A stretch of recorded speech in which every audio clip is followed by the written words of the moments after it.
जय जय श्री राधे, जय जय श्री राधे, जय जय श्री राधे।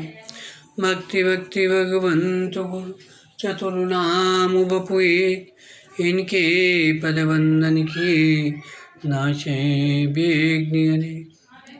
आज के सत्संग में श्रीमद् भगवद गीता के अध्याय 10 श्लोक संख्या 9, मच्चित्ता मद्गत प्राणा बोधयन्त परस्परम कथयन्तश्च माम नित्यम तुष्यन्ति च रमन्ति च, इस पर चर्चा करेंगे। तो यहाँ भगवान कह रहे हैं, मच्चित्ता, कि वे मेरे में चित्त वाले हैं।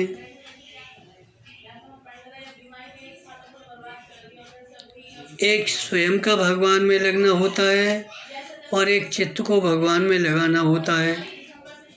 जहाँ मैं भगवान का हूँ ऐसे स्वयं भगवान में लग जाता है, वहाँ चित्त बुद्धि आदि सब स्वतः भगवान में लग जाते हैं।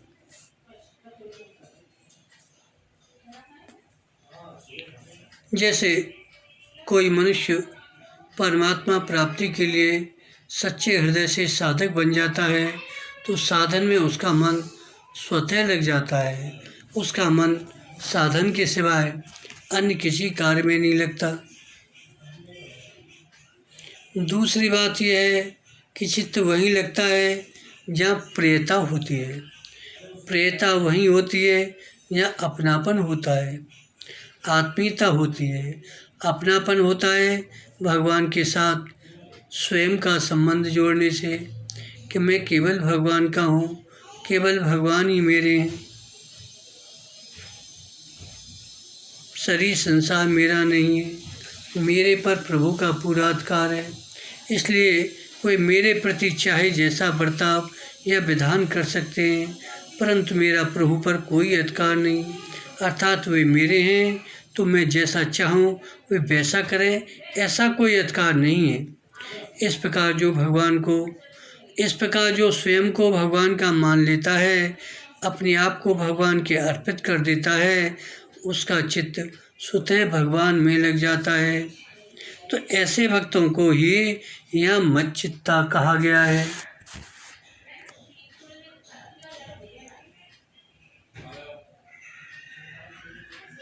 मद्गत प्राणा,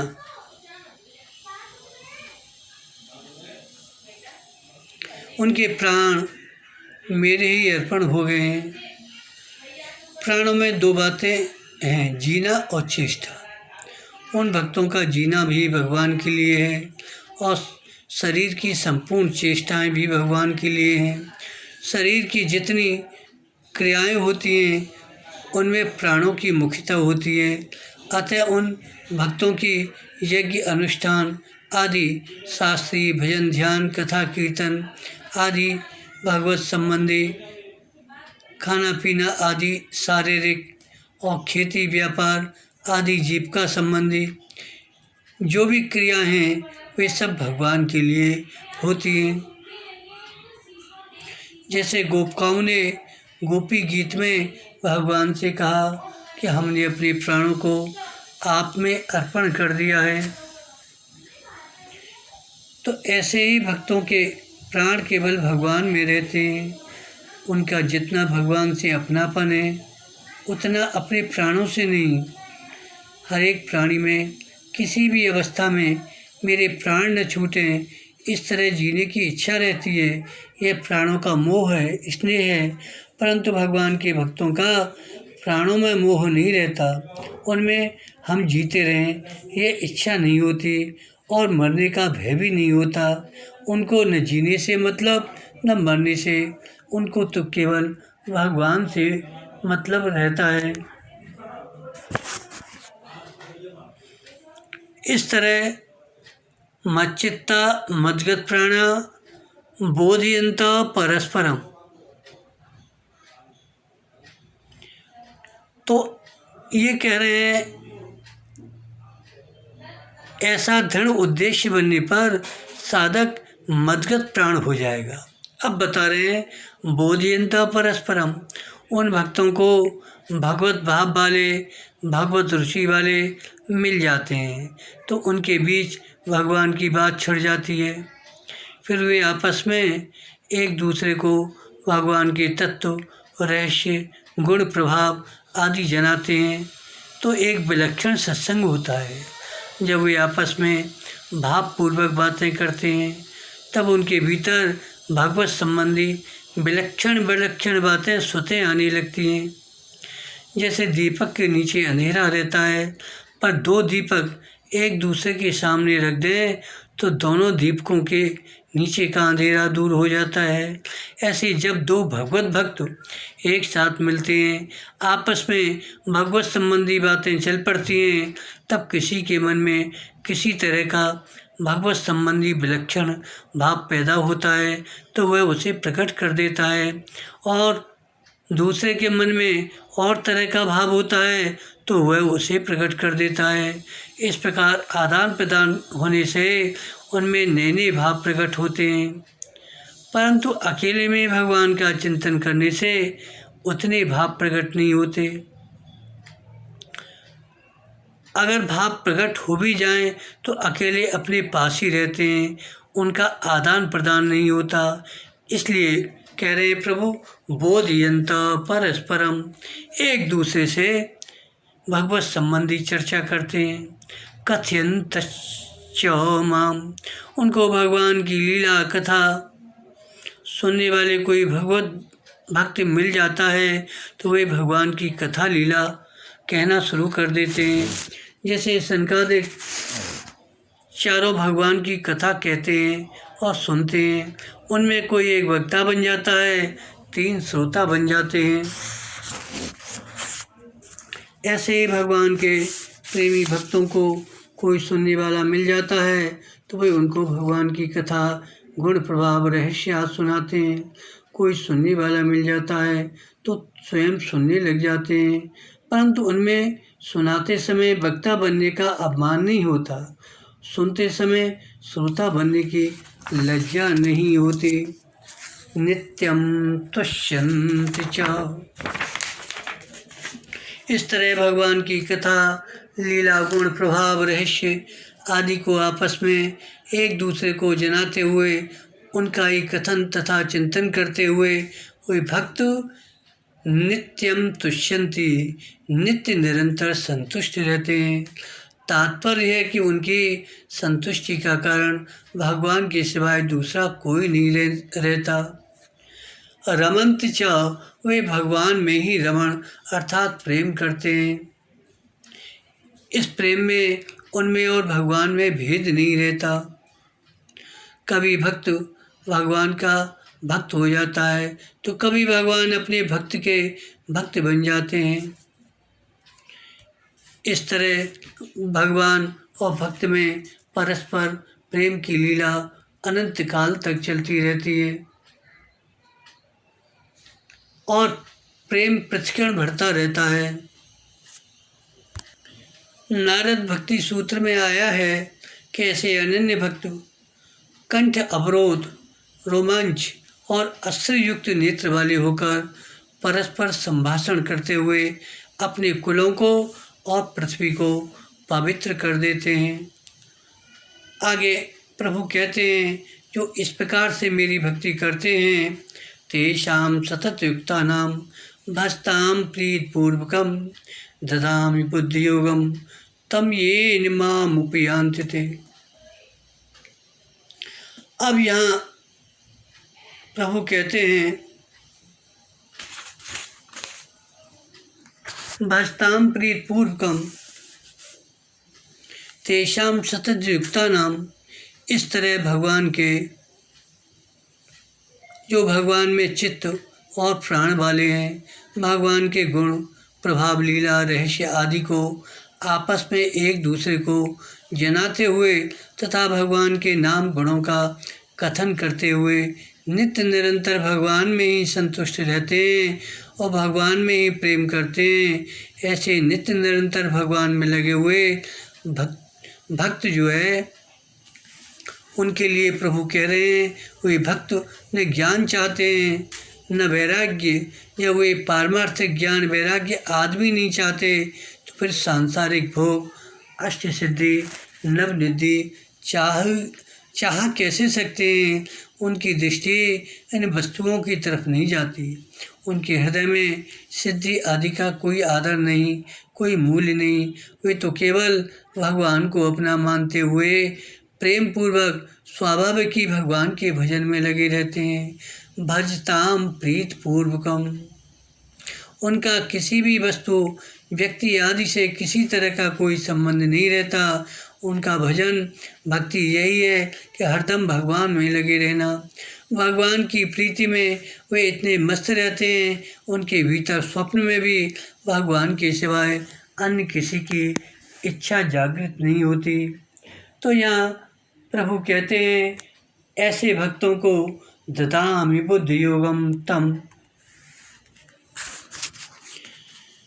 किसी वस्तु व्यक्ति घटना परिस्थिति आदि के संयोग से अंतःकरण में कोई हलचल न हो, अर्थात संसार के पदार्थ मिले या न मिले, नफ़ा हो या नुकसान, आदर हो या निरादर हो, स्थिति हो या निंदा हो, स्वास्थ्य ठीक रहे या न रहे आदि तरह तरह की और एक दूसरे से विरुद्ध विभिन्न परिस्थितियां आने पर भी उनमें एक रूप रह सकें, ऐसा बुद्धि योग और समता मैं उन भक्तों को दे देता हूँ। कौन से भक्तों को? जो भगवान में ही चित्त और प्राण वाले हैं, भगवान के गुण प्रभाव लीला रहस्य आदि को आपस में एक दूसरे को जनाते हुए भगवान के नाम गुणों का कथन करते हुए नित्य निरंतर भगवान में संतुष्ट रहते हैं। तो ऐसे भक्तों को तेषां सततयुक्तानां भजतां प्रीतपूर्वकं ददामि बुद्धि योगम। वे बुद्धि योग को ऐसे बुद्धि योग को समता को उन भक्तों को दे देते हैं जिससे वे मेरे को प्राप्त हो जाते हैं। जब वे भगवान में ही चित्त और प्राण वाले हो गए, भगवान में ही संतुष्ट रहते हैं तथा भगवान में ही प्रेम करते हैं, तो उनके लिए भगवान को प्राप्त होना क्या बाकी रह गया, जिससे कि भगवान को यह कहना पड़ा कि वे मेरे को प्राप्त हो जाते हैं। मेरे को प्राप्त हो जाने का तात्पर्य है कि वे प्रेमी भक्त अपने में जो कमी मानते हैं वह कमी उनमें नहीं रहती, अर्थात उन्हें पूर्णता का अनुभव हो जाता है। ददामि बुद्धि योगम तम येन माम उपयान्ति ते। तो उनमें पूर्णता का अनुभव हो जाता है। जब तक राग द्वेष विषमता है तब तक संसार ही दिखता है, भगवान नहीं दिखते। भगवान द्वंद्वों से अतीत है। जब तक राग द्वेष रूप द्वंद्व रहता है तब तक दो चीज़ें दिखती हैं, एक चीज़ नहीं दिखती। जब राग और द्वेष मिट जाते हैं तब एक भगवान के सिवाय कुछ नहीं दिखता। तात्पर्य है राग द्वेष मिटने पर अर्थात समता आने पर सब कुछ भगवान ही है, ऐसा अनुभव हो जाता है। इसलिए भगवान ददामि बुद्धि योगम, इसलिए भगवान अपने भक्तों को समता दे देते हैं। समता ही बुद्धि योग है। आगे बता रहे हैं, तेषां मेवानुकंपार्थ महमज्ञानजं तमः नाशयाम्यात्मभावस्तो ज्ञानदीपे निभास्वता। उन भक्तों के हृदय में कुछ भी सांसारिक इच्छा नहीं होती। इतना ही नहीं, उनके भीतर प्रभु कहते हैं मुझे छोड़कर मुक्ति तक की भी इच्छा नहीं होती। अभिप्राय वे न तो सांसारिक चीज़ें चाहते हैं और न पारमार्थिक चीज़ें, वे तो केवल प्रेम से मेरा भजन करते हैं। उनके इस निष्काम भाव और प्रेम पूर्वक भजन करने को देखकर मेरा हृदय द्रवित हो जाता है। मैं चाहता हूँ, प्रभु कहते हैं, मैं चाहता हूँ कि मेरे द्वारा उनकी कुछ सेवा बन जाए, वे मेरे से कुछ ले लें, परंतु वे मेरे से कुछ लेते नहीं। तो द्रवित हृदय होने के कारण केवल उन पर कृपा करने के लिए कृपा परवश होकर मैं उनके अज्ञानजन्य अंधकार को दूर कर देता हूँ। मेरे द्रवित हृदय होने के कारण, मेरा द्रवित हृदय होने का कारण यह है, मेरे भक्तों में किसी प्रकार की किंचित मात्र भी कमी न रहे।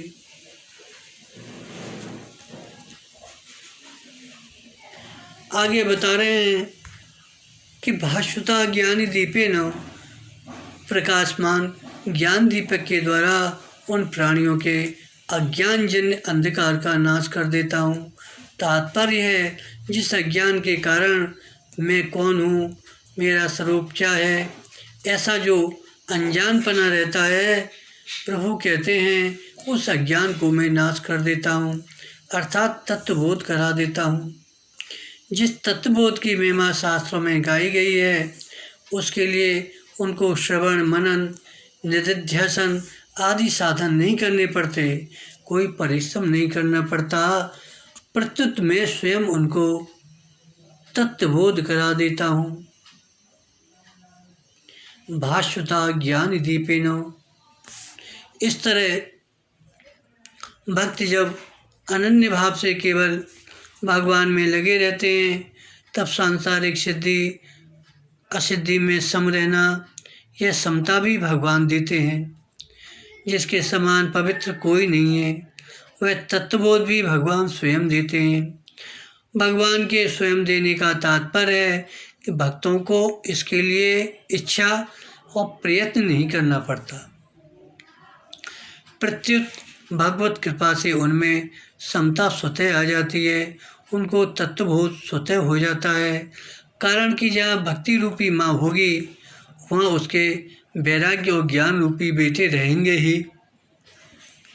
इसलिए भक्ति के आने पर समता, संसार से वैराग्य, अपने स्वरूप का बोध, ये दोनों स्वतः आ जाते हैं। इसका तात्पर्य है कि जो साधनजन्य पूर्णता होती है, उसकी अपेक्षा भगवान द्वारा की हुई पूर्णता बहुत विलक्षण होती है।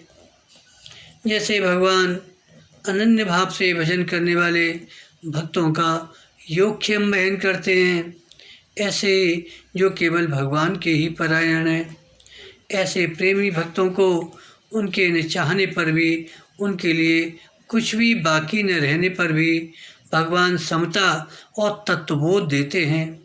यह सब देने पर भी भगवान उन भक्तों के ऋणी ही बने रहते हैं। श्रीमद् भागवत में भगवान ने गोपियों के लिए कहा कि मेरे साथ सर्वथा निर्दोष संबंध जोड़ने वाली गोपियों का मेरे पर जो एहसान है, ऋण है, उसको मैं देवताओं के समान लंबी आयु पाकर भी नहीं चुका सकता। कारण कि बड़े बड़े ऋषि मुनि, ज्ञानी, त्यागी आदि भी घर की जिस अपनापन रूपी बेड़ियों को सुगमता से नहीं तोड़ पाते, उनको उन्होंने तोड़ डाला है। भक्त भगवान के भजन में इतने तल्लीन रहते हैं, उनको यह पता ही नहीं रहता हमारे में समता आई है, हमें स्वरूप का बोध हुआ है। अगर कभी पता लग भी जाता है तो वे आश्चर्य करते हैं, ये समता और बोध कहाँ से आए। वे अपने में कोई विशेषता न दिखे, इसके लिए भगवान से प्रार्थना करते हैं, हे नाथ, आप समता बोध ही नहीं, दुनिया के उद्धार का अधिकार भी दे दें तो भी मेरे को कुछ मालूम नहीं होना चाहिए कि मेरे में ये विशेषता है। मैं तो केवल आपके भजन चिंतन में ही लगा रहा हूँ। भक्त भगवान के चिंतन में, प्रेम में ही संतुष्ट और मग्न रहता है। उसको न तो अपने में कोई कमी दिखती है, न कुछ पाने की आवश्यकता प्रतीत होती है। जैसे बालक सर्वथा माँ के आश्रित रहता है, तो उसकी दृष्टि अपनी कमियों की तरफ जाती ही नहीं। माँ ही उसका ख्याल रखती है, उसको स्नान कराती है, मैले कपड़े उतार कर स्वच्छ कपड़े पहनाती है। ऐसे ही भक्त सर्वथा भगवान के ही आश्रित हो जाते हैं कि मैं जैसा भी हूँ भगवान का हूँ, भगवान मेरे हैं। वह अपनी तरफ देखता ही नहीं, इसलिए भगवान ही उसके भीतर स्थित अज्ञान को तत्व ज्ञान के द्वारा नष्ट कर देते हैं। बालक में तो मूर्ता विशेष रहती है, पर भक्त में विवेक विशेष रहता है। बोलो भक्त भगवान की जय। जय जय श्री राधे, जय जय श्री राधे।